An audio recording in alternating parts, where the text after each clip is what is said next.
So, recently I've been really into zombie related media, with the last video being Project Zomboid and having so much fun there. I decided we would keep this theme of zombies going. With that thought in mind, I was pondering what title we would visit next, and I certainly have a few that I want to cover, but there was always this one game that I never got around to playing in the 7th generation of consoles, those being the PS3, Xbox 360, and the Wii. I grew up in a predominantly PlayStation environment, so I never got to experience any of the Xbox 360 exclusive titles. Don't get me wrong, the PS3 had very memorable games, but I always found myself eyeing one game across the console war battlefield. This title being a Xbox 360 exclusive that stood above all the rest to me, that being Dead Rising. The moment I laid eyes on gameplay for this sandbox of wacky weapons and zombies, I was all the way in. Unfortunately, I never ended up getting an Xbox 360, and the next generation of consoles was upon us before we knew it. By that time, I was pretty much all in on PC gaming, and the illustrious lure of console exclusives faded out of my mind. Until recently, when I remembered that I actually own Dead Rising 1. It's just been sitting in my Steam library for all these years. So I figured now would be a perfect time to finally visit this critically acclaimed title from one of, if not my favorite developers, Capcom. My name is Lance, and I'm inviting you to join me in finding out what all the hype was about way back in 2006. On August 8th, 2006, the world was finally able to get their hands on the highly anticipated Dead Rising. Dead Rising is a zombie survival sandbox like no other. You play as Frank West, a freelance photojournalist who is always chasing down fresh and exciting stories. The game begins with Mr. West taking a helicopter into the fictional town of Willamette, Colorado.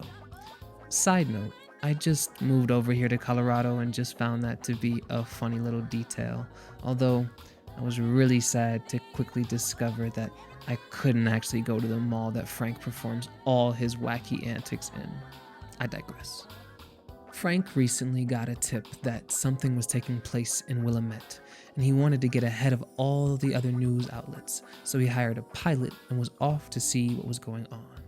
While flying over, the pilot alongside Frank begin to see a military checkpoint that seems to insinuate that no one is getting in or out without the government's say-so. They fly over the main street, and you can actually start using Frank's camera to take pictures of the terror taking place. Taking pictures is actually a pretty major mechanic in the game, as it nets you PP, which is basically XP points that allows you to level up and acquire boosts to health, speed, item slots, and overall character strength. While snapping various shots flying over the main street, the farther they fly, the crazier things appear to be.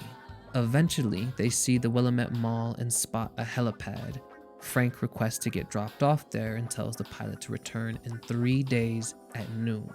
All of a sudden, they start being pursued by what appears to be military choppers, and our pilot makes some swift maneuvers to drop Frank off at his destination. And so begins the madness at Willamette Mall. Now, I don't plan to cover much of the story in the game, although it's quite fun to unravel the mystery of the infection, but I don't necessarily think it's a strong point to the game, nor did I expect it to be.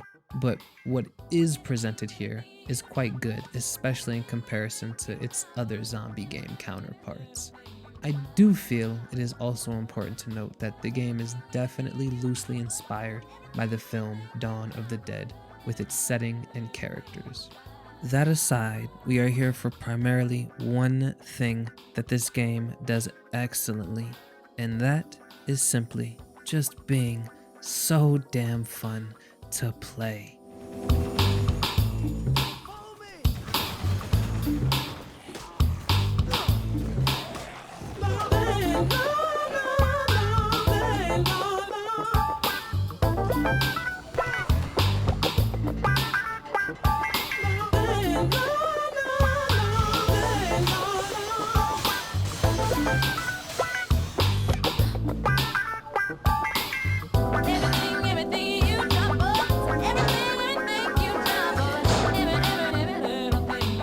Fine.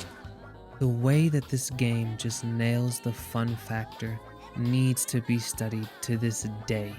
A title that was pushing console limitations with massive, dense crowds of zombies all the way back in 2006. Games today still struggle with optimization and have far less taking place on your screen. Game director Keiji Inafune, best known as the illustrator and co-designer of the character Mega Man, had a vision to create a non-linear zombie survival sandbox with weird weapons, absurd outfits, and psychopathic humans. I would say that Inafune and the rest of the team absolutely brought that vision to life. I haven't had this much fun playing a game in a very long time. This is one of those games you play and you just have a big goofy grin on your face the whole time. The amount of choices you are given with 120 shops and 250 weapons is madness. My favorite cosmetic item was the Serve Bot helmet from Mega Man Legends. You just look so goofy walking into cutscenes. It gives me a nice little giggle every time. If I had to choose a favorite weapon out of all of them, it's either the mannequin, because when you hit zombies with it after a little bit, all the pieces break off and you can use them individually.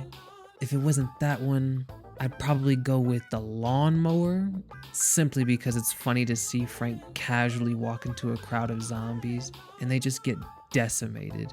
Honorable mention to the shopping cart, because that one is also a really good time.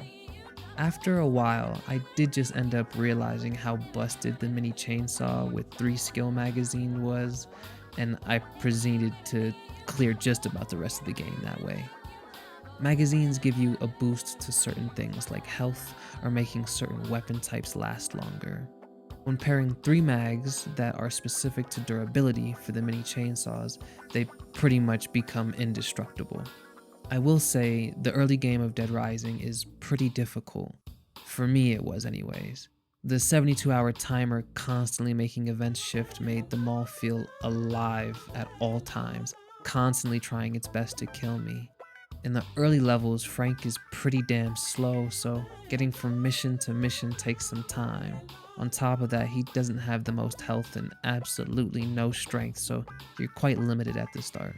By the time you hit level 12 and get a speed upgrade, I think that is when the game opens up a lot in terms of being comfortable navigating the mall and taking out enemies. Now, I have to mention how clunky this game can be in terms of the AI survivors and psycho boss fights. I have no idea why the NPCs are so brain dead, but in just about all of the escort missions, they are bound to just decide that they want to run into a wall forever, or just decide to not follow you at all for some reason. I'm stuck in a crowd of Zeds just spamming the follow me button while the NPC survivor is giving a TED talk to the rest of the mall. On top of that, in the early game when you face some of the psychos, they tend to have guns while you have melee weapons, which definitely makes you get creative with how you approach each encounter, but I just found myself stumbling upon some obtuse strategy to barely make it through some of the fights. All that being said, in a way, I think that the clunky nature of some of the game's encounters are kinda just a part of the charm. The whole wacky, but sometimes very serious tone of the story, paired with the bombastic gameplay, culminates into one of the most special, silly experiences in all of gaming. It would be an absolute shame if I didn't talk about the genius of the level design. The Willamette Mall is one of the most fun locations to play around in with zombies running amok. The map was very obviously planned out very purposefully, having that 72-hour time limit in mind. It's certainly not the biggest map, not by any means, but it is densely packed with perfectly placed hallways and avenues for Frank to run up and down. Having Leisure Park in the center of the map linking to just about all areas serving as a main terminal to all other game spaces is perfect. You can also gain access to vehicles and drive them around in the park and the parking garage areas, which adds yet another layer of fun to the game. Navigating the mall in the early game felt pretty daunting and I got super lost very often, but by the time I was reaching the halfway point, I felt like I knew the mall as if it was my home, perfectly getting from one point to another, sometimes just running straight through a sea of zombies, perfectly dodging their aggressive efforts. The Willamette Mall is certainly in the top tier of level design with how everything flows from one area to another, constantly having evolving events through the 72-hour cycle. But what is a mall without its music? You hear that? Hold on.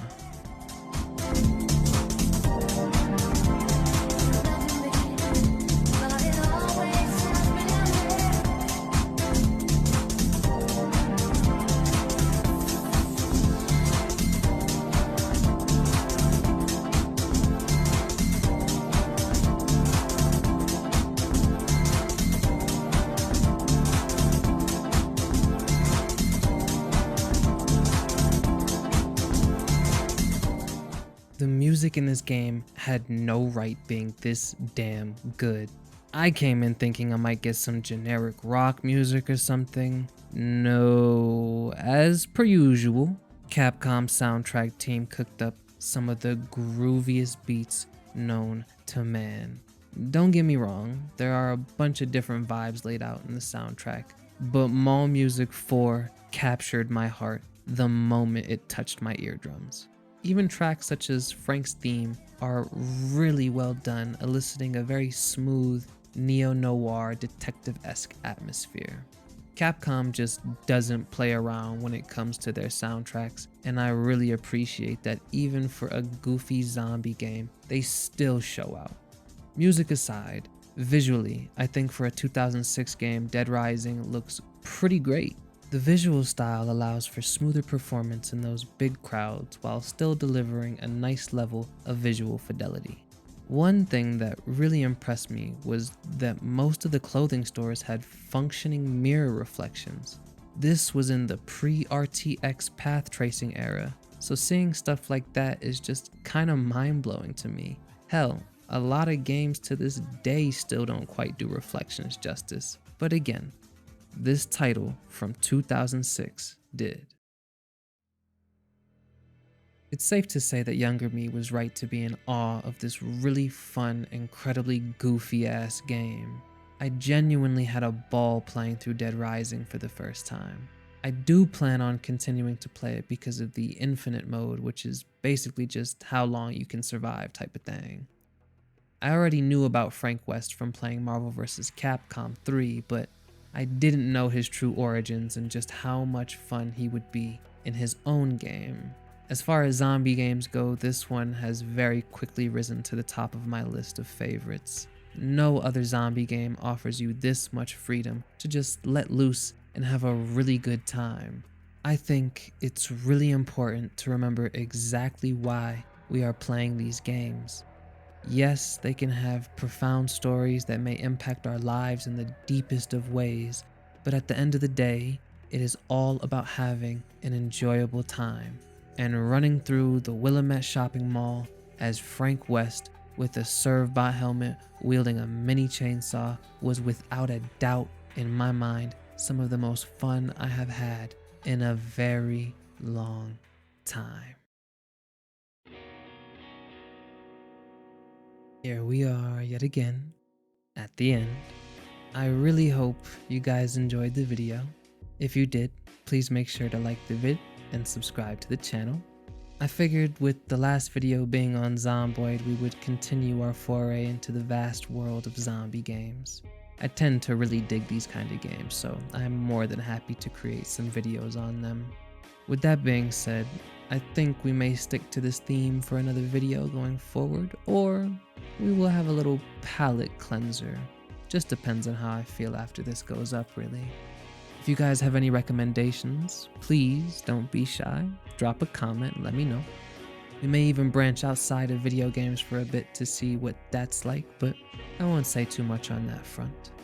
Thank you guys so much for watching, and the support I got on the last video really means so much to me. I work very hard to create these videos, and seeing so many of you guys share such kind words and even subscribing means far more than you may ever know. Again, thank you guys. Alright, it's on to the next one for me, and I'll see you guys there. I hope you have a great rest of your day, night, or whatever the heck time it may be. And I'll catch you later. Peace, peace.